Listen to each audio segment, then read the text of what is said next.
إن الحمد لله نحمده ونستعينه ونستغفره ونعوذ بالله من شرور أنفسنا ومن سيئات أعمالنا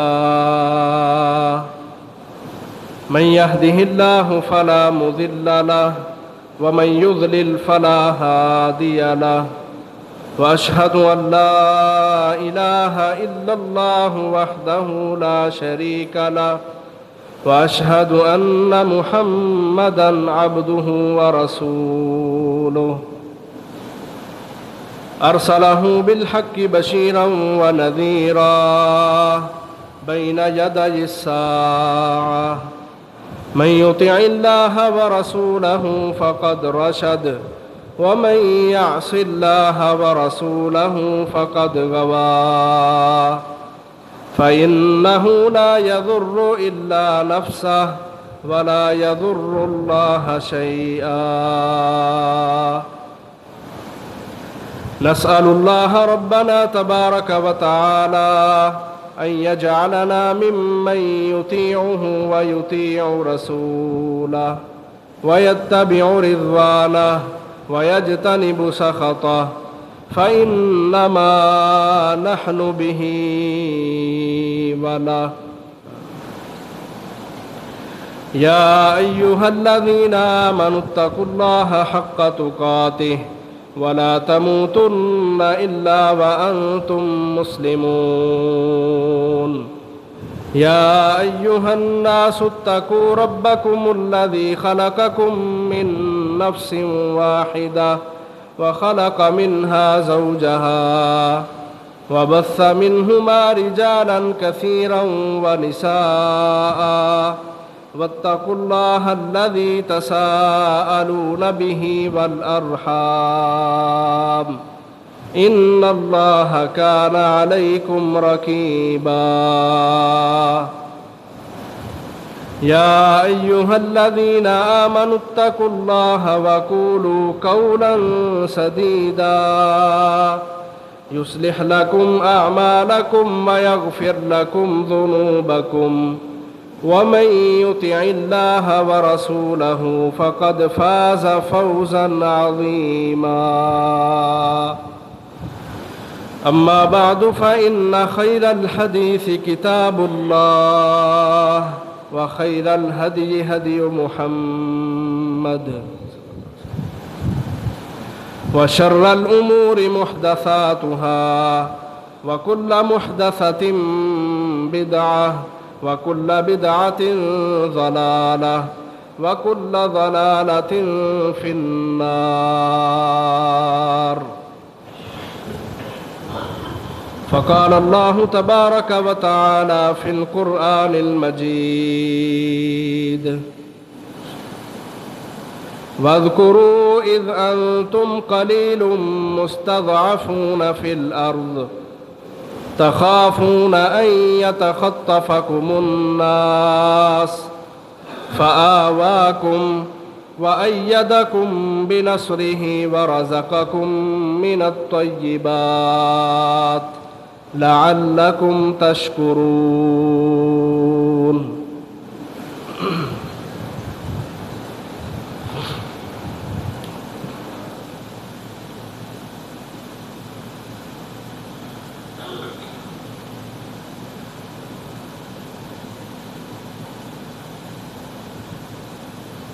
صحیح مسلم میں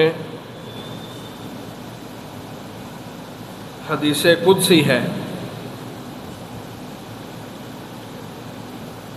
اللہ تعالیٰ فرماتے ہیں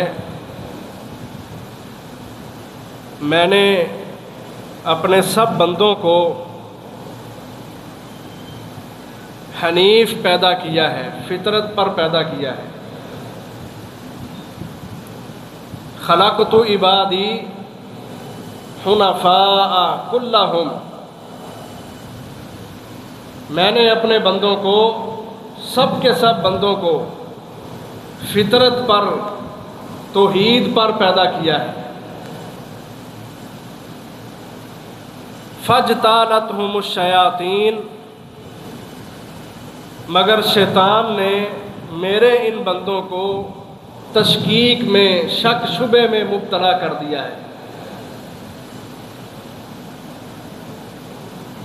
اللہ تبارک و تعالیٰ نے جتنے بھی لوگ پیدا کیے، وہ انبیاء ہوں، صالحین ہوں، سب کو کلمے پر، توحید پر، فطرت پر پیدا کیا۔ آدم علیہ السلام بھی اسی فطرت پر تھے، حوا علیہ السلام بھی اسی فطرت پر تھے، اور یہ کلمہ طیبہ جس کو ہم اسلام کا کلمہ سمجھتے ہیں اور توحید کی بنیاد سمجھتے ہیں، اسی کلمے کی دعوت کے لیے اللہ کا متحکمین نے سارے انبیاء کو بھیجا ہے۔ نبی علیہ السلام نے فرمایا الانبیاء اخواتون و دینہم واحد، انبیاء سب کے سب یہ بھائی ہیں اور ان کا دین ایک ہی دین ہے۔ اس روایت سے معلوم ہوتا ہے کہ جتنے بھی انبیاء دنیا میں آئے، سب توحید کی دعوت دینے کے لیے اس کلمے کو، جو لوگوں نے اپنے شرک کے ساتھ، کفر کے ساتھ، بدعتوں کے ساتھ اس کو مرجھا دیا تھا، اس کلمے کو زندہ کرنے کے لیے انبیاء دنیا کے اندر آئے۔ انہی انبیاء میں ہمارے آخری نبی جناب محمد الرسول اللہ صلی اللہ علیہ وسلم ہے۔ جب اللہ نے اپنے اس نبی کو چنا، انہوں نے دین کی دعوت کو پھیلانا شروع کیا، تو یہ دین ایک ایسا دین ہے عزیز بھائیوں، اس بات کو پہلے آپ سمجھ لیں کہ اس دین کے اوپر چلنا، اس کی لوگوں کو دعوت دینا، یہ کوئی آسان کام نہیں ہے، یہ بہت ہی مشکل کام ہے۔ یہ رستہ ہی آزمائشوں سے بھرا ہوا ہے۔ جو شخص اسلام کے رستے پہ چلنا چاہتا ہے، اس کو سب سے پہلے قرآن و سنت کی تعلیم سے خود کو آراستہ کرنا پڑے گا، کیونکہ قرآن میں اللہ نے انبیاء کے واقعات بیان کر کے سمجھا دیا کہ وہ نبی جب کلمے کی دعوت کو لے کے چلے تھے تو ان کو کتنی آزمائشوں کا سامنا کرنا پڑا۔ تو دین کے اوپر چلنا کوئی آسان کام نہیں ہے۔ آپ کو لوگوں کے تانے سننے پڑیں گے، آپ کو گالیاں سننا پڑیں گی، آپ کے لیے مشکلات کھڑی کی جائیں گی، آپ کو لوگوں کے سامنے بے عزت کیا جائے گا، آپ کی عزت کی دھجیاں اڑائی جائیں گی۔ جو شخص یہ سب کام برداشت کر سکتا ہے کھلے ظرف کے ساتھ، چوڑے سینے کے ساتھ، وہی شخص اس دین کے اوپر چل سکتا ہے یا اس کی دعوت کا کام کر سکتا ہے۔ عزیز بھائیو، آج 14 اگست ہے۔ آج پاکستان کو بنے ہوئے 69 سال ہو گئے، 79 سال، ایک کم 79، 80، ایک کم 80 سال، 79 سال آج پاکستان کو ہو گئے۔ میں آپ کو یہ سمجھانا چاہتا ہوں کہ دین کے اوپر چلنا کوئی آسان کام نہیں، اور دین کی دعوت لوگوں تک پہنچانا یہ بھی کوئی آسان کام نہیں، اور اس دین کو پوری دنیا کا قانون بنانا یہ بھی کوئی آسان کام نہیں۔ دنیا میں صرف 2 ایسے ملک ہیں جو کلمے کی بنیاد پہ بنے تھے، 2 ریاستیں، 2 معاشرے۔ ان میں پہلا ہمارے نبی محمد صلی اللہ علیہ وسلم کا شہر، جس کا پرانا نام یثرب ہے، اور نبی علیہ السلام کے آنے سے اس کا نام مدینہ الرسول یا طیبہ، طابہ، بہت سارے نام آپ کو حدیث میں مل جاتے ہیں۔ کیوں ضرورت پیش آئی؟ کیوں یہ فیصلہ کرنا پڑا اللہ کو کہ یہ دین اسلام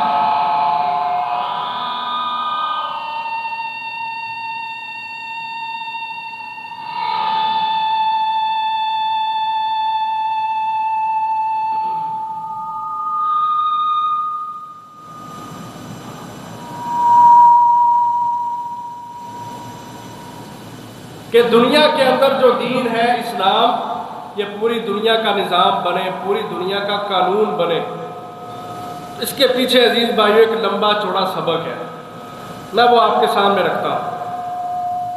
ہمارے نبی نے 3 سال چھپ چھپ کے لوگوں کو دعوت دی، توحید کی۔ مختصر بیان کروں گا، اشارہ تھا۔ 3 سال ہمارے نبی نے چھپ چھپ کے لوگوں کو دعوت دی، توحید کی۔ 3 سالوں کے بعد اللہ نے اپنے نبی کو حکم دیا، اب آپ اعلانیہ طور پہ دعوت دیں۔ اللہ کے نبی نے لوگوں کو صافا پہاڑی پہ اکٹھا کر دیا، وہاں پہ اپنی توحید کی دعوت کا آغاز کر دیا۔ جب اعلانیہ دعوت ملی تو قوم جو تھی، عرب کے لوگ، سردار، مشرک، ان کو یہ چیز برداشت نہیں ہوئی۔ اب اس سے پہلے جو 3 سال خفیہ دعوت کے ہیں، اس میں کیا چیز ہے کہ یہ دنیا ساری کی ساری جہالتوں سے بھری ہوئی ہے، کفر اور شرک سے آلودہ ہے، بدعات ان کے اندر، بدکاریاں ان کے اندر، چوریاں ڈاکے ان کے اندر۔ اس ماحول کے اندر اہل ایمان، اہل اسلام نہیں جی سکتے، اس لیے ان لوگوں کو ایک الگ ملک چاہیے۔ اور ایسا ہی ہوا، ہمارے نبی خفیہ طور پہ دعوت دیتے رہے، صحابہ کی ذہن سازی ہوتی رہی۔ اہل ایمان نے یہ سمجھ لیا کہ اہل الکفر جو ہیں یہ ہماری اس چیز کو برداشت نہیں کریں گے، کیونکہ اللہ نے، جو میں نے پہلے حدیث پڑھی نا، اللہ کہتے ہیں میں نے اپنے سارے بندوں کو فطرت پہ پیدا کیا۔ ہر مسلمان جو سلیم فطرت والا ہے وہ کبھی بھی شرک کو، کفر کو پسند نہیں کرے گا۔ اس لیے مسلمانوں کا کافروں کے ساتھ مل کے رہنا یہ پاسبل ہی نہیں تھا، یہ صحابہ کو برداشت ہی نہیں تھا۔ لیکن چلو 3 سال تک دعوت دیتے رہے۔ اس کے بعد جب اعلانیہ دعوت کا کام شروع ہوا تو مکہ کے ظالموں کو یہ چیز برداشت نہیں ہوئی۔ کفر پہ کھڑے ہوئے لوگ، شرک کرنے والے لوگ، ان کو یہ چیز برداشت نہیں ہوئی۔ انہوں نے اتنا ظلم کیا، 13 سال تک صحابہ نے مارے کھائی ہیں، 13 سال تک۔ اور یہ بھی ایک لمبی چوڑی داستانیں ہیں، میں اشارتاً باتیں عرض کروں گا۔ 13 سال مارے کھائی اور ظلم بھی ایسے ایسے کیے کہ اگر آپ صحابہ کی داستانیں پڑھیں، اللہ کی قسم آپ کے دل دہل جائے۔ خود نبی علیہ السلام، میں کہتا ہوں کیسی وہ بد نصیب قوم ہے جو اپنے ہی نبی کو، جو رحمت للعالمین، جس کے اخلاق کی گواہیاں اللہ دیتا ہے، اپنے ہی نبی کو قوموں کے لوگوں نے مارا، ظلم کیے ان کے اوپر۔ یہی کچھ ہمارے نبی کے ساتھ بھی ہوا۔ اور یہ حقیقت ہے، جب تک آپ اپنی اصلاح کو اپنے تک رکھیں گے، لوگ آپ کی تعریفیں کریں گے۔ آپ خود نماز پڑھیں، لوگوں کو نہ کہیں، آپ کو کوئی کچھ نہیں کہے گا، الٹا آپ کی تعریفیں کی جائیں گی، یار بندہ بڑا نمازی ہے، صدقہ کرے، زکوٰۃ دے، حج کو جائے ہر سال، کسی کو ٹچ نہ کرے، اپنے دین میں رہے، لوگ کہیں گے یار کیا بات ہے اس آدمی۔ لیکن جب آپ اسی دین کی دعوت لوگوں کو دینا شروع کریں گے تو پھر آپ کی عبادتیں بھی مشکوک، لوگوں کی نظر میں آپ ریاکار، دکھلاوا کرنے والے، اور طرح طرح کے تانے اور مینے یہ آپ کے نصیب میں آ جائیں۔ یہی کچھ ہمارے نبی کے ساتھ ہوا۔ 40 سال آپ نے ان میں گزارے ہیں تو وہ کہتے تھے یہ صادق و امین ہے، لیکن جب اللہ نے نبوت کا تاج پہنا دیا، اللہ یہ چیز برداشت نہیں کرتے کہ ایک بندہ خود نیک ہے اور وہ اپنے اندر ہی نیک بنا رہے، لوگوں کو دعوت نہ دے۔ اللہ کہتے ہیں، قرآن میں حکم دیتے ہیں اللہ کہ اے نبی آپ ایک شریعت پہ ہیں، آپ نے خود بھی اس شریعت پہ چلنا ہے، لوگوں کو بھی اس پہ چلانا ہے۔ ان اللہ اصطفیٰ لکم الدین وان ھذا صراطی مستقیما فاتبعوہ ثم جعلناک علی شریعۃ من الامر فاتبعها۔ اللہ نے حکم دیا قرآن میں کہ صرف یہ نیک پن اور پارسائی اپنی ذات کی حد تک نہیں، بلکہ پوری دنیا کو آپ نے اللہ کا پیغام سنانا ہے۔ وَقُلِ الْحَمْدُ لِلَّهِ، اے نبی آپ کہیں تمام تعریفیں اس اللہ کے لیے ہیں لم یتخذ ولدا، جس کی کوئی اولاد نہیں۔ صرف توحید کی دعوت اپنی ذات کی حد تک نہیں، آپ نے لوگوں کو بھی دعوت دینا ہے۔ تو جب تک ہمارے نبی صالح تھے، یعنی اپنے تک صرف نیکی کی دعوت رکھتے تھے، تو لوگوں نے کہا جی یہ تو صادق و امین ہے، اس نے تو کبھی جھوٹ نہیں بولا، اپنی امانتیں رکھواتے، بڑا اچھا سلوک کرتے نبی کے ساتھ۔ لیکن جب وہی نبی اسی دین کی، اسی نیکی کی، اسی پارسائی کی لوگوں کو دعوت دینے لگ گیا، تو یہی لوگ جو صادق و امین کہتے تھے، قسم ہے آپ کتابیں اٹھا کے دیکھیں، ہمارے نبی کے گلے میں چادریں باندھ باندھ کے آپ کا گلا دبایا کرتے تھے، آپ کو مارنے کی مذموم سازشیں کیا کرتے تھے۔ اس لیے دین کی دعوت دینا کوئی آسان کام نہیں، یہاں تانے، گالیاں، لوگوں کے مینے، سب کچھ برداشت کرنا پڑتا ہے۔ تو جب آپ نے اعلانیہ دعوت دینا شروع کی، لوگوں کو سمجھانا شروع کیا، تو ظلم و ستم کے پہاڑ توڑے گئے۔ کسی کو گلے میں رسی باندھ کے وہ مکہ کی گلیوں کے اندر، اس کو اوباش لڑکوں کے ہاتھ میں رسی، جس طرح کوئی بندہ اپنے قربانی کے جانور لے کے پھرتا ہے نا، اس طرح صحابہ کو گلے میں رسیاں باندھ کے مکہ کی گلیوں میں پھرایا جاتا تھا، گھسیٹا جاتا تھا۔ اللہ کے نبی کے رستے میں کانٹے بچھائے جاتے، آپ نماز پڑھتے، آپ کی کمر پہ، پیٹھ پہ اوجریاں لا کے رکھ دی جاتی، حتیٰ کہ کتابوں میں لکھا ہے آپ کے گھر کے ارد گرد جو کافروں کے گھرانے تھے، وہ اوجریاں اٹھا کے، گندگیاں اٹھا کے نبی علیہ السلام کے گھر میں، صحن میں پھینکا کرتے تھے۔ اور بعض سیرت نگاروں نے تو یہاں تک لکھا ہے وہ گندگی اٹھا کے اللہ کے نبی کے گھر میں ہنڈیاں پک رہی ہوتی، اس ہنڈیا میں ڈال دیا کرتے تھے۔ یہ ظلم ہو رہے ہیں رحمت للعالمین کے ساتھ، محمد الرسول اللہ کے ساتھ صلی اللہ علیہ وسلم۔ اور جرم کیا ہے کہ یہ دین کی بات کرتا ہے، یہ توحید کی بات کرتا ہے۔ کبھی گلا دبایا جاتا، اللہ قرآن اتار دیتے، اتقتلون رجلا ان یقول ربی اللہ، کہ تم میرے بندے کو اس وجہ سے قتل کرنا چاہتے ہو کہ وہ کہتا ہے کہ میرا رب اللہ ہے، شرک کی نفی کرتا ہے، لات منات عزا حبل کی نفی کرتا ہے، اس بنیاد پہ کہ وہ کہتا ہے میرا رب اللہ ہے، تم میرے نبی کو قتل کرنا چاہتے ہو۔ حضرت خباب کو دہکتے ہوئے کوئلوں پہ لٹا کے سینے کے اوپر پاؤں رکھ کے کھڑے ہو جاتے۔ یہ سارے منظر نامے صحابہ پر، صحابیات پر، یہ سارے ظلم کیے گئے۔ وجہ کیا تھی کہ وہ دین کی بات کیوں کرتے ہیں، وہ توحید کی بات کیوں کرتے ہیں، وہ اسلام کی بات کیوں کرتے ہیں۔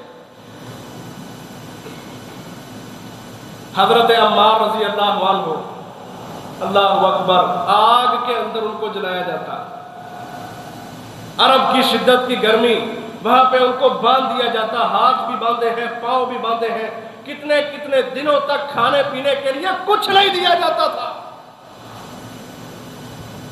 اللہ کے نبی پاس سے گزرے، صحیح بخاری کی حدیث ہے۔ میں کہتا ہوں ہمارے جیسا کوئی ہوتا ہے وہ کہتا جی دیکھو کتنا ظلم ہو رہا ہے، اس کے ساتھ ایسا کرنا چاہیے، ویسا کرنا چاہیے۔ نہیں، اللہ کے نبی اپنے صحابہ کو جنتوں کی بشارتیں سناتے۔ عمار کو باندھ دیا گیا، آگ میں ڈالا گیا، ظلم و ستم کیے گئے، مار مار کے ان کو بے ہوش کرتے تھے، پھر پانی ڈال کے ہوش میں لا کے پھر ان کو مار مار کے بے ہوش کیا کرتے تھے۔ یہ کڑی سی کڑی سزائیں صحابہ کو دی گئیں۔ اللہ کے نبی پاس سے گزر کے کہتے اصبروا آل یاسر فإن موعدکم الجنہ، او آل یاسر صبر کرنا، اس کے بدلے میں اللہ نے تمہارا ٹھکانہ جنت میں بنا دیا ہے۔ کبھی تو ہمارے اندر یہ جذبہ پیدا ہو کہ ہم جنتوں کی بشارتیں سن کے دنیا کی آزمائشوں کو، دنیا کی پریشانیوں کو کم سمجھے، حقیر سمجھے۔ بہرحال یہ بھی ایک لمبی چوڑی داستان ہے۔ تو اللہ نے اپنے نبی کو حکم دے دیا کہ اب یہاں پہ تمہارا رہنا ٹھیک نہیں، اب تم ہجرت کر جاؤ مدینہ کی طرف۔ صحیح بخاری میں حدیث ہے، اللہ کے نبی کہتے ہیں مجھے خواب آیا، خواب میں مجھے کھجوروں کی زمین دکھائی گئی، میں نے یہ سوچا یہ یمامہ کا علاقہ ہے یا حجر کا علاقہ ہے، لیکن پھر اللہ نے میرے سامنے واضح کر دیا کہ وہ تو یثرب مدینہ ہے۔ تو ہمارے نبی نے ہجرت کی، مکہ اپنا وطن جہاں پہ آپ کا بچپن گزرا ہے، جوانی گزری ہے، جو آپ کے رشتہ دار، چاہنے والے، آپ کے ساتھ محبتیں کرنے والے لوگ سب کو چھوڑ کر، سب سے بڑی چیز بیت اللہ، اللہ کے گھر کو چھوڑ کر، مکہ کی سرزمین بھی کیا بات ہے اس کی۔ کتابوں میں لکھا ہے جب قافلے چلتے تھے نا تو جن کافروں کے رستے میں مکہ شہر آتا تھا نا وہ اپنی سواریوں کو مکہ میں لایا کرتے تھے، کیونکہ جانور مکہ میں رہنا بڑا پرسکون سمجھا کرتے تھے۔ جانوروں کو سکون دلانے کے لیے مکہ میں پڑاؤ ڈالا کرتے تھے قافلے والے۔ اس پرامن شہر کو ہمارے نبی نے چھوڑا اور ہجرت کی اور مدینہ میں چلے گئے۔ مدینہ میں اب یہاں سے عزیز بھائیوں باتیں سمجھنے والی ہیں جو آج ہمارے کردار اخلاق کے ساتھ بھی تعلق رکھتی ہیں۔ ہمارا نبی نے مدینہ کو کس طرح کا بنایا، اور سیم اسی طرح جو ریاست پاکستان ہے جو لا الہ الا اللہ کی بنیاد پہ حاصل کی گئی ہے، اس کے پیچھے بھی سارا یہی سبق ہے۔ بر صغیر میں جب یہ متحدہ ہندوستان میں ہندو بھی تھے، مسلمان بھی تھے، انگریز ان کے اوپر سرپنچ بن کے بیٹھا ہوا تھا۔ ہندو انگریزوں کے ساتھ مل جاتے تھے اور مسلمانوں کے اوپر ظلم کیا کرتے تھے۔ محمد علی جناح کو اللہ نے کھڑا کیا، اس نے ایک تحریک پاکستان کے نام پہ ایک تحریک کھڑی کی، اس کے اندر بڑے بڑے سردار لوگ، بڑے بڑے علماء لوگ، دیندار لوگوں کو اکٹھا کیا اور پوری تحریک چلائی کہ جہاں چونکہ نظریے مختلف ہیں، سوچیں مختلف ہیں، کفر اور شرک اور دوسری طرف توحید اور رسالت کا معاملہ ہے، ہم اکٹھے نہیں رہ سکتے۔ میں نے پہلے بات کی کہ اللہ نے اپنے بندوں کو حنیف بنایا ہے، فطرت پہ پیدا کیا ہے، اس لیے مسلمان کبھی شرک والوں کے ساتھ رہنا پسند نہیں کرے گا۔ ایک تحریک کھڑی ہوگی، یہ بھی لمبی چوڑی داستان ہے۔ الگ ملک کا تصور پیش کیا، الگ ریاست کا تصور، پیچھے سوچ وہی ہے جو اللہ نے اپنے نبی محمد صلی اللہ علیہ وسلم کو دی کہ یہاں مکہ میں رہ کے لوگ آپ کو دین کے اوپر عمل نہیں کرنے دیتے۔ صحابہ کو مارے کیوں پڑتی تھی؟ دین پر چلنے کی وجہ سے، توحید پہ کھڑے ہونے کی وجہ سے۔ ہمارے اسلاف کو مارے اس لیے پڑی، ہندوؤں نے ظلم اس لیے کیے، انگریزوں نے اس لیے ظلم کیے کہ ان کو توحید پہ کھڑا نہیں ہونے دینا، ان کو اسلام کے اوپر نہیں چلنے دینا۔ بہرحال وہ موقع بھی آیا کہ اللہ نے ہجرت کا رستہ بنا دیا، الگ ملک ہمیں مل گیا۔ ہجرت ہمارے اسلاف نے، ہمارے بزرگوں نے، ہمارے بڑوں نے 20 لاکھ کے قریب قربانیاں پیش کر کے، شہداء پیش کر کے، قسم ہے اللہ کی، اس الگ ملک پاکستان کو کھڑا کیا اور اس کو حاصل کیا۔ آج ہمارے یہ باجے بجانے والے، یہ رنگ رلیاں منانے والے، یہ نہیں جانتے کہ ہمارے بڑوں کی کیا قربانیاں ہیں اس ملک پاکستان کے لیے۔ ان کے لیے تو ایک جشن ہے، اور الگ ملک حاصل کیا۔ محمد علی جناح کے بیان آپ پڑھیں تاکہ دین پر ایکسرسائز کی جا سکے۔ معلوم ہوا دین پر چلنا یہ آزادی ہے، اللہ اور اس کے رسول کی غلامی میں آنا، اپنی زندگی کو توحید کے ساتھ، رسالت کے ساتھ، اطاعت کے ساتھ، اتباع کے ساتھ مزین کر لینا، حقیقی آزادی یہ ہے۔ میں نے بڑے مسلمانوں کے منہ سے سنا، یہ پچھلا پورا ہفتہ ہم سنتے آ رہے ہیں، کہتے ہیں قادی آزادی ہے جی، پٹرول اتنا مہنگا ہے، گیس اتنی مہنگی ہے، بجلی اتنی مہنگی ہے، غریب دا کوئی حال نہیں، یہ قادی آزادی ہے۔ بھائیو یہ سوچ ہی غلط ہے، اور یہ مسئلے تو صحابہ کو بھی تھے۔ یہ غربت آج کا مسئلہ نہیں ہے، یہ تب کا مسئلہ ہے جب ہمارے نبی 10,000 کے لشکر کے مقابل خندق کھود کے مدینہ کا دفاع کر رہے تھے۔ یہ غربت تب کا مسئلہ ہے، یہ سوچ غلط ہے۔ آزادی یہ ہے کہ بندہ پرامن طریقے سے، سکون کے ساتھ، اطمینان کے ساتھ رب کی عبادت کر سکے، اور یہ آزادی بحمد اللہ ہمارے ملک کے اندر، اس پاکستان کے اندر بڑے وسیع عریض طریقے کے ساتھ، جہاں پہ کبھی کسی نے آپ کو نماز سے نہیں روکا، کبھی اذان سے نہیں روکا، کبھی حج عمرے سے نہیں روکا، کبھی زکوٰۃ سے نہیں روکا، کبھی والدین کی خدمت سے نہیں روکا، کبھی دعوت و جہاد سے نہیں روکا۔ یہ آزادی ہے، اور یہی وہ آزادی ہے جو ہمارے نبی نے صحابہ کو دلائی تھی، جو محمد علی جناح نے مسلمانوں کو دلائی ہے۔ فَاجْتَالَتْهُمُ الشَّيَاطِينُ، حدیث کے لفظ ہے شیطان بندے کے دل میں شکوک و شبہات پیدا کرتا ہے۔ ہمیں شیطانوں نے آ پکڑا، اس نے کہا نہیں جی یہ آزادی نہیں ہے۔ اور پھر ہم آزادی کس کو سمجھتے ہیں؟ ہمارے نوجوان مرد عورت کس کو آزادی کہتے ہیں؟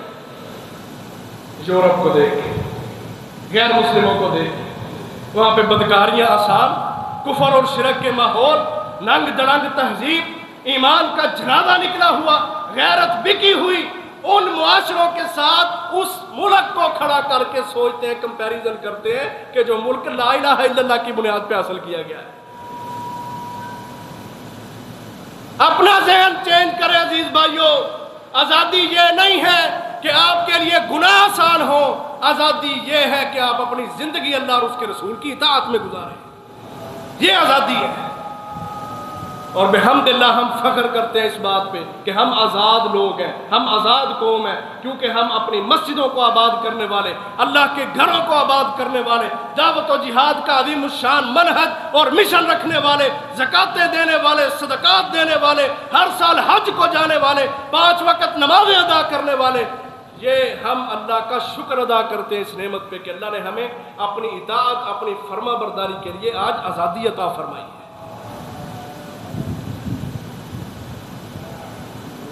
جب ہمارے بڑوں نے ہجرتیں کی ان کو بھی اسی طرح مارا گیا، صحابہ پہ بھی ظلم کیے گئے۔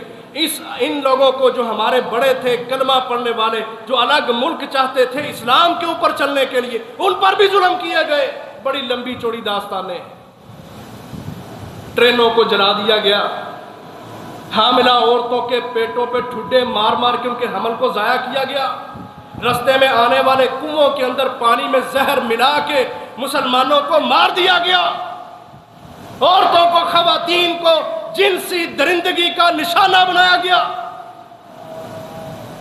لیکن ہمارے بڑوں نے ان سب چیزوں کو برداشت کیا۔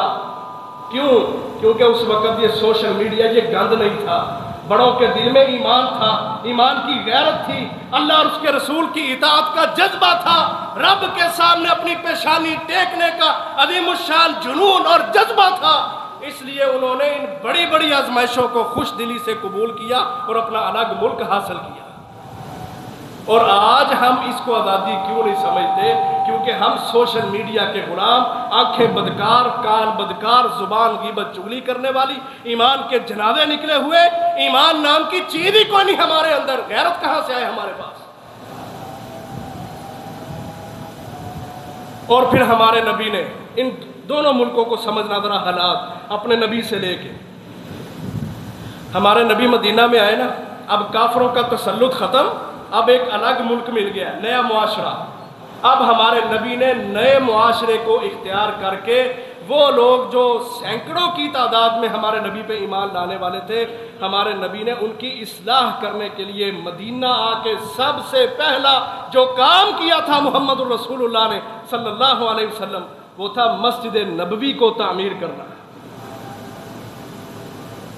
دیکھنا، یہ ذرا سوچنا کہ ان کا معاشرہ جو ہمارے نبی نے بنایا وہ کتنا عظیم الشان معاشرہ بن گیا، اور ہمیں بھی اسی طرح الگ ملک ملا، لیکن ہم نے اپنے معاشرے کے اندر قرآن و سنت کو نہیں سمجھا، جس کی وجہ سے آج ذلتیں برداشت کر رہے ہیں۔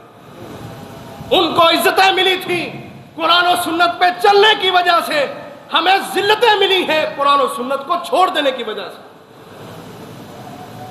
ہمارے نبی نے سب سے پہلے مسجد بنائی، لوگوں کو، اپنی امت کو کیا ذہن دیا کہ اپنا کوئی بھی مسئلہ حل کرنا ہے تو اللہ کے گھر میں آ کے کرنا ہے۔ اور پھر دیکھ لو ہمارے نبی کی مسجد، وہ مسجد بھی ہے، عبادت گاہ بھی ہے، عدالت بھی ہے، اور وہاں پہ بڑے بڑے فیصلے بھی کیے جاتے ہیں، وہاں سے جہاد کے قافلے بھی چلائے جاتے ہیں، اور وہاں پہ تعلیم و تربیت کا عظیم الشان اجتماع روزانہ کی بنیاد پہ لگتا ہے۔ اب اس ایک پوائنٹ کو عزیز بھائیوں رکھ کے سوچیں، ہمیں جب الگ ملک ملا تھا، کیا ہم نے مسجدیں بنا کے یہ ساری چیزیں جو ہمارے نبی مسجد میں کیا کرتے تھے ہم مسجد میں کرتے ہیں؟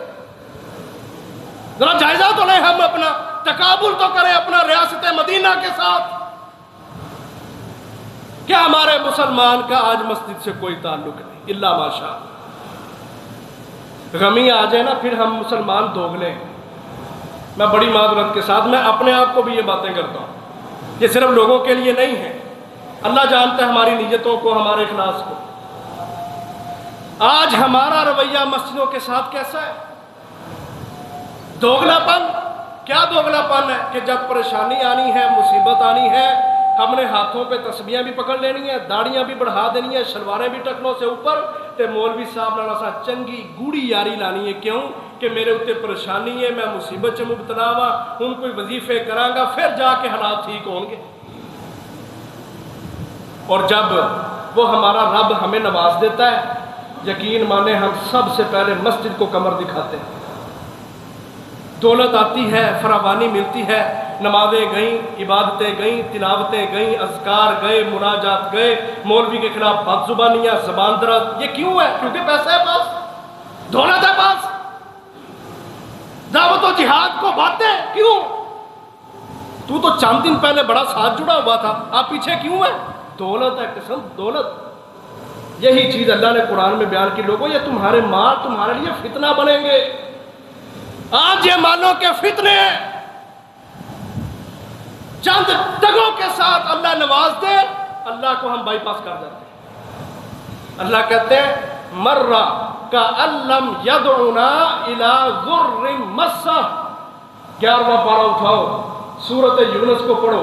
اللہ کہتے ہیں جب اس بندے کو ہم نواز دیتے ہیں، زمین میں ایسے چلتا پھرتا ہے جیسے اس نے کبھی اللہ کو پکارا ہی نہیں۔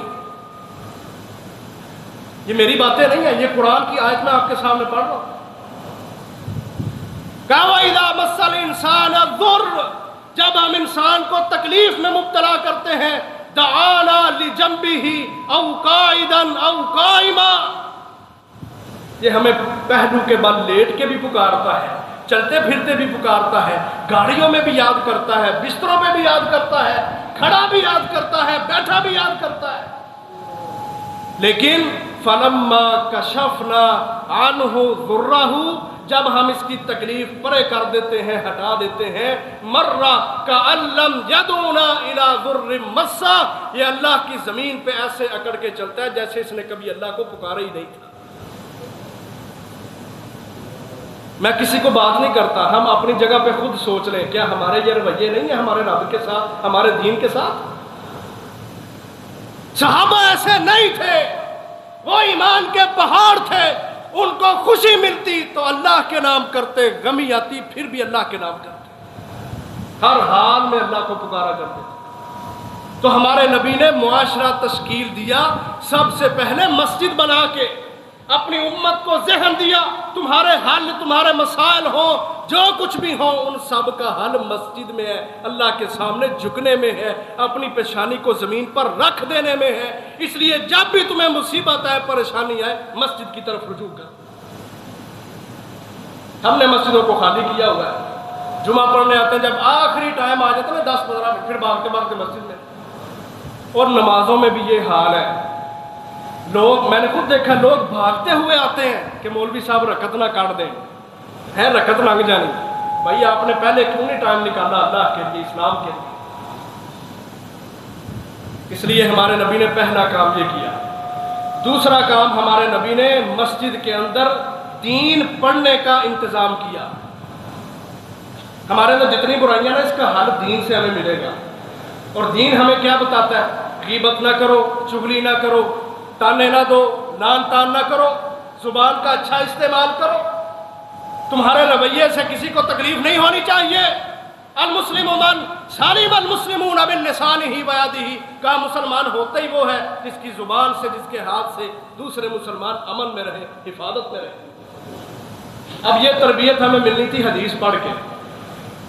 اللہ کے نبی نے تو اپنے صحابہ کی تربیت کی، تو صحابہ میں دیکھ لو، نہ کوئی لان تان کرنے والا، نہ کوئی غیبت کرنے والا، نہ چغلی کرنے والا۔ جس طرح وہ اندر سے تھے اسی طرح باہر سے تھے، کوئی دوگلا پن ان کے اندر نہیں۔ کیوں؟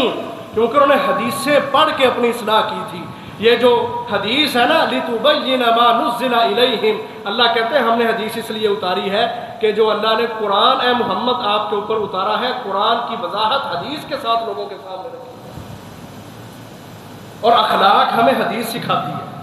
معاشرے کیسے لے کے چلنے ہیں یہ ہمیں حدیث بتاتی ہے، مسلمان کے کیا حقوق ہیں یہ ہمیں حدیث بتاتی ہے، والدین کا مقام، چچوں کا، پھوپھیوں کا، ماموں کا، خالاؤں کا، اولادوں کا، بہن بیٹیوں کا، رستوں کے حقوق، ریاست کے حقوق، سیاست کے حقوق، ہر چیز کا حق ہمیں وہ وحی بتاتی ہے جو اللہ نے آسمانوں سے اتاری ہے محمد الرسول اللہ کے قلب اطہر پر صلی اللہ علیہ وسلم۔ تو جب آپ نے صحابہ کی تربیت کی نا دین سے، حدیث سے، تو پھر صحابہ کے اندر کوئی ایسا نہیں تھا جو کسی کے اوپر لعن طعن کرتا۔ ہم نے تربیت نہیں لی حدیثوں سے، ہمیں پتہ ہی نہیں ہے ایک مسلمان کی عزت کیا ہے،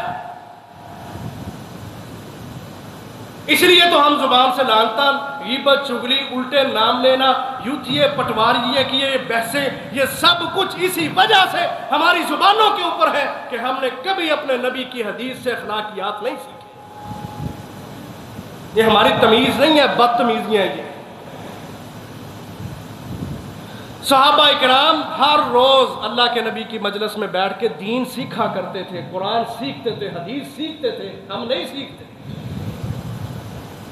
یہ وجہ ہے کہ ان کا معاشرہ عظیم الشان معاشرہ، اور ہم بھی اسی طرح لا الہ الا اللہ کی بنیاد پہ ملک لینے والے، لیکن رویہ کیا ہے کہ ہم نے اپنے معاشرے کو ترتیب نہیں دیا قرآن سے، حدیث سے، جس کی وجہ سے ہم ذلتوں کا شکار ہیں۔ تیسرا کام ہمارے نبی نے کیا کیا؟ آپ نے اخوت و محبت کو قائم کیا۔ کوئی عربی نہیں، کوئی اجمی نہیں، یہ بنو مخزوم، قریش، مخزوم، انصاری، مہاجر، یہ سب اصطلاحات اللہ کے نبی نے ختم کر دی۔ لا الہ الا اللہ محمد الرسول اللہ صلی اللہ علیہ وسلم، اس کلمے کی بنیاد پہ سب کو بھائی بھائی بنایا۔ اور ہم نے کیا کیا؟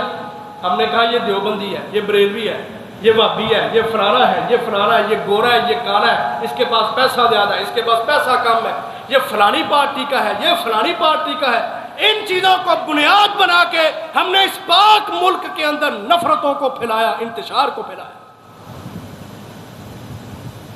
ہم کٹے پھٹے۔ یار سادی سی بات ہے، ہر بندے کا ذہن مختلف ہے، ہر بندہ، اس کو کوئی پارٹی پسند ہے، ٹھیک ہے، اس کو کوئی آدمی پسند ہے، ٹھیک ہے، کیونکہ اس کا ذہن اپنا ہے۔ اس چیز کو بنیاد بنا کے یہ کہنا کہ صرف میں ہی حق پہ ہوں، اور وہ بندہ جو ہمارے ذہن کے اینٹی چل رہا ہے اس کو برا بڑا کہہ دینا، قسم اللہ کی آج سوشل میڈیا پر لوگ مسلمانوں کو جھٹ سے کافر بنا رہے ہیں، اسلام سے خارج کر رہے ہیں۔ اور بھائی اختلاف ہو جاتا ہے، لیکن تمیز کے دائرے میں رہ کے اخلاقیات کو اختیار کر کے اپنے موقف کو سامنے رکھیں، کسی کو اسلام سے خارج تو نہ کریں، کسی کے اوپر کفر کا فتویٰ تو نہ لگائیں۔ تیسرا کام ہمارے نبی نے یہ کیا، اخوت و محبت کو قائم کیا، مہاجر کو انصاری کے گلے لگوا دیا، اور ان انصاریوں نے عظیم الشان کردار پیش کیا۔ قسم اللہ کی وراثتوں کے اندر بھی مہاجرین کو اپنا وارث اور اپنا حصے دار مان لیا۔ بعد میں اللہ تعالیٰ نے آیات اتار کے پھر اس مسئلے کو حل کیا۔ کیا قربانی ہے کہ ایک کہتا ہے یار میری دو بیوی ہیں، دونوں میں سے تجھے جو پسند ہے میں اس کو طلاق دیتا ہوں، تو اس سے شادی کر۔ کیا محبت ہے ان کے اندر جو اللہ کے رسول نے قائم کی جماعت۔ ہم محنتیں کریں گے، انصاری کہتے ہم محنتیں کریں گے اپنے باغوں کے اندر، تم نے محنت نہیں کرنی، تم اپنے گھروں میں رہو، لیکن جو نفع ملے گا وہ آدھا میرا ہوگا، آدھا تمہارا ہوگا۔ کس کے پاس ہے یہ محبت؟ آج تو ایک گھر میں 3 بھائی رہتے ہیں، انہیں موٹروں سے لڑ پڑتے ہیں، بجلی کے میٹر بل سے لڑ پڑتے ہیں، اور چھوٹی چھوٹی چیزیں، بچوں کی وجہ سے لڑائیاں، سالن ہنڈیا کی وجہ سے، ایک گھر میں ایک خون، 3 بھائی برداشت ہی نہیں، لڑائیوں کا شکار۔ یہ انتشار ختم کرے، لا الہ الا اللہ یہ کلمہ سب سے بڑا ہے، سب سے بلند ہے، کوئی اس کا مقابلہ کر ہی نہیں سکتا۔ اللہ کے نبی نے رشتہ اونچی جگہ پہ جوڑ دیا، کہا کلمے کے ساتھ جڑو، کلمے کو عزت دیا کرو۔ وہ فلانی پارٹی کا، اس کی فلانی پارٹی ہے، اس کی فلانی پارٹی، یہ پارٹیاں ذہن میں رکھ کے لڑائیاں اور اختلاف ہم نے کھڑے کیے ہوئے ہیں۔ یار وہ فلانی پارٹی کا، اس کے پاس اپنی دلیل ہے، تو اس پارٹی کو سپورٹ نہیں کرتا، تیری یہ ہے، تیرے پاس اپنی دلیل ہے، کسی کے اوپر مسلط کیوں ہوتے ہو؟ کیوں اسلام سے خارج کرتے ہو؟ کیوں کفر کے فتوے باندھتے ہو؟ تمہیں یہ زیب ہی نہیں دیتا کہ تم کسی کلمہ پڑھنے والے کو اسلام سے خارج کرو صرف اس سوچ پہ کہ یہ میری پارٹی کا نہیں، یہ فلانی پارٹی کا ہے۔ اخوت و محبت ہمارے نبی نے قائم کی۔ اور چوتھی چیز، ہمارے نبی کو اللہ نے حکم دیا کہ اے نبی، جن علاقوں سے آپ کو نکالا گیا ہے آپ نے ان علاقوں کو دوبارہ حاصل کرنا ہے۔ یہ نہیں ہے کہ مجھے تو الگ ملک مل گیا تو بس ٹھیک ہے میں تو دین پہ چل رہا ہوں، نہیں، یہ دین اللہ کا ہے، یہ دنیا اللہ نے بنائی ہے، یہ ساری زمین اللہ نے پیدا کی ہے۔ وہ رب یہ چاہتا ہے کہ صرف ایک ملک کے اندر نہیں بلکہ پوری دنیا کے اوپر رب کی بڑائی ہو، رب کی توحید ہو، محمد کی رسالت کے ڈنکے بجیں۔ اللہ یہ چاہت رکھتے ہیں۔ اچھا، اس کے مقابلے میں ہمارا کردار، اب ہم اپنا جائزہ لیتے ہیں۔ مسجد کے ساتھ ہمیں کوئی نہیں پیار۔ جو 5 اصول ہمارے نبی نے قائم کیے نا نئے معاشرے کو بنانے کے، ہم نے ان اصولوں کو چھوڑا ہے جس کی وجہ سے ہم ذلتوں میں ہیں۔ مسجد سے ہمیں نفرت، دین کی تعلیم اور تربیت سے ہمیں نفرت۔ اور آپ دیکھ لیں یہ دنیا کی تعلیم جس کو ہم نے سر پہ اٹھایا نا، آج پی ایچ ڈی کیے ہوئے لوگ، پی ایچ ڈی جس کو سمجھا جاتا ہے یہ دنیا کی سب سے اعلیٰ ڈگری ہے، پی ایچ ڈی کرنے والے کا ذہن کیا ہے؟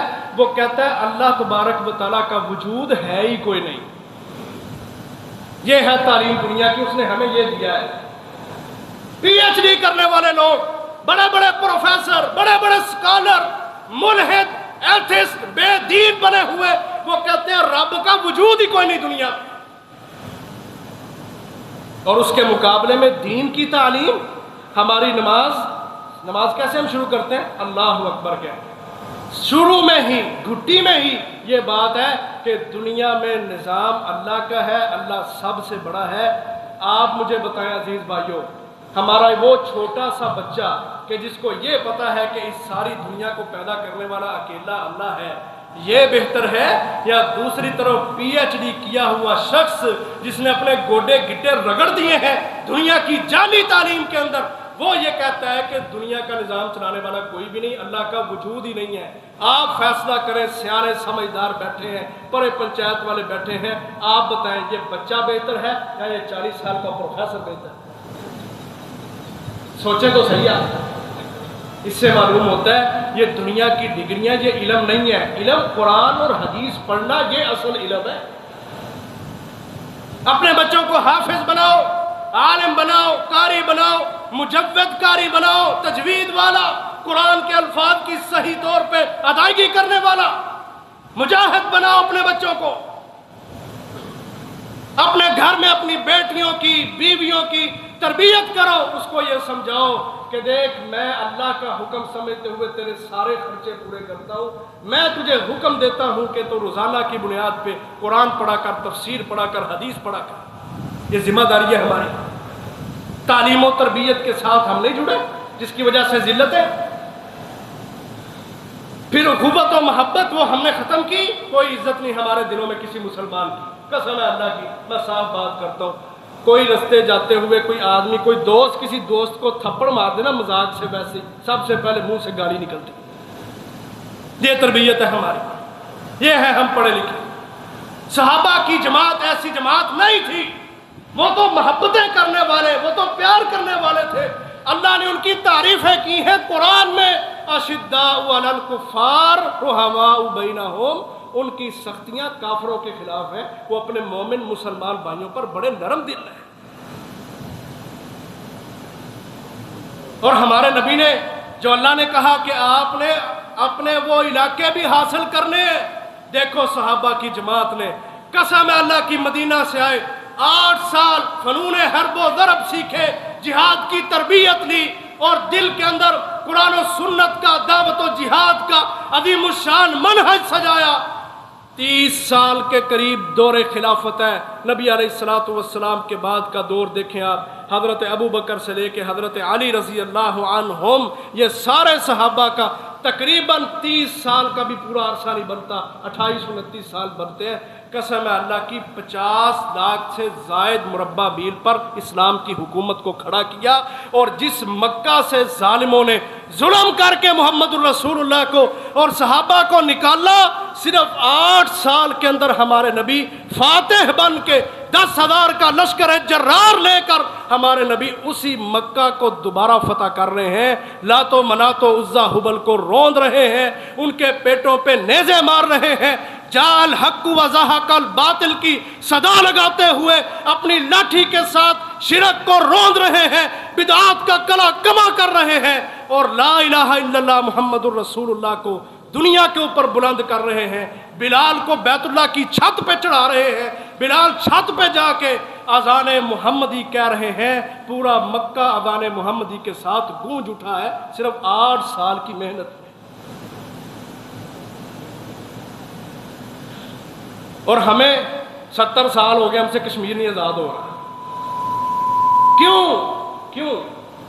اب بڑے آرام سے نا ہم میاں مٹھو بن جاتے ہیں، جی یہ فوجیاں نو پتا ہوئے، یہ جنہ جہاد دے بیڑے چکے نے انہوں نے پتا ہوئے، سانوں کی پتا ہے؟ نہ میرے بھائیوں، نا انصافیاں نہیں۔ صحابہ کو دیکھو، انہوں نے نہیں تھا کہا کہ یہ نبی کا کام ہے۔ یہ بات کنہوں نے کی تھی بھلا؟ یہودیوں نے۔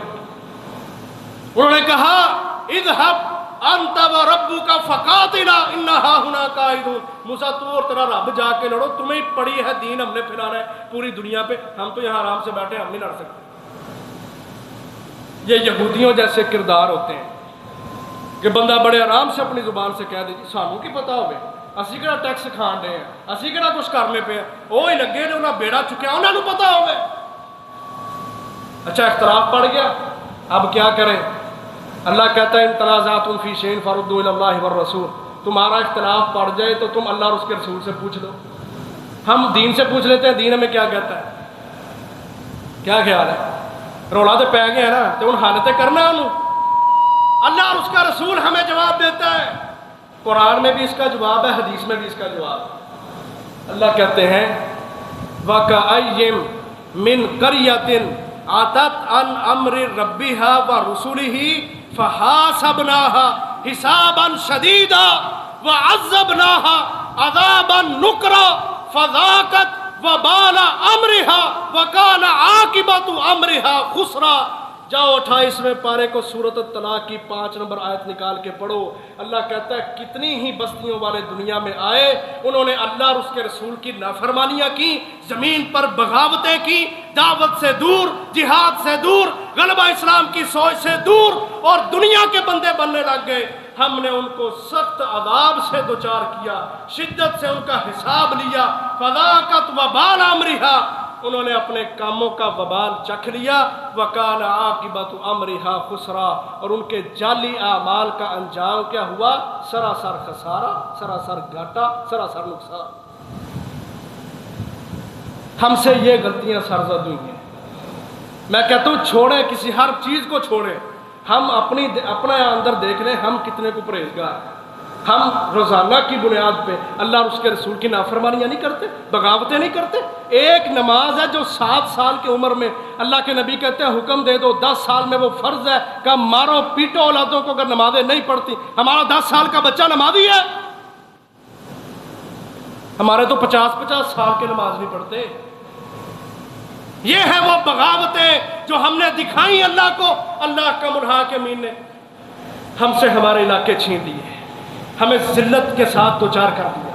اور دوسری آیت اللہ تعالیٰ قرآن میں فرماتے ہیں وَضَرَبَ اللَّهُ مَثَلًا قَرْيَةً كَانَتْ آمِنَةً مُطْمَئِنَّةً يَأْتِيهَا رِزْقُهَا رَغَدًا مِّن كُلِّ مَكَانٍ، کہا بڑی بڑی بستیاں دنیا میں ایسی آئیں، ہم نے پیدا کی جو بڑے خوشحال، بڑے اطمینان میں، بڑے امن میں، بڑے سکون میں، دنیا کے چاروں اطراف سے ان کو طرح طرح کی غذائیں، رنگ برنگے کھانے اور ہر طرح کی نعمتیں میسر تھیں۔ کوئلہ ان کے پاس تھا، پیٹرول ان کے پاس تھا، سونا چاندی کی کانیں ان کے پاس تھیں، سب کچھ ہم نے ان کو عطا کیا، لیکن فَكَفَرَتْ بِأَنْعُمِ اللَّهِ، ان ظالموں نے اللہ کی نعمتیں کھا کے نہ شکریہ کی، کفر کیا اللہ کے۔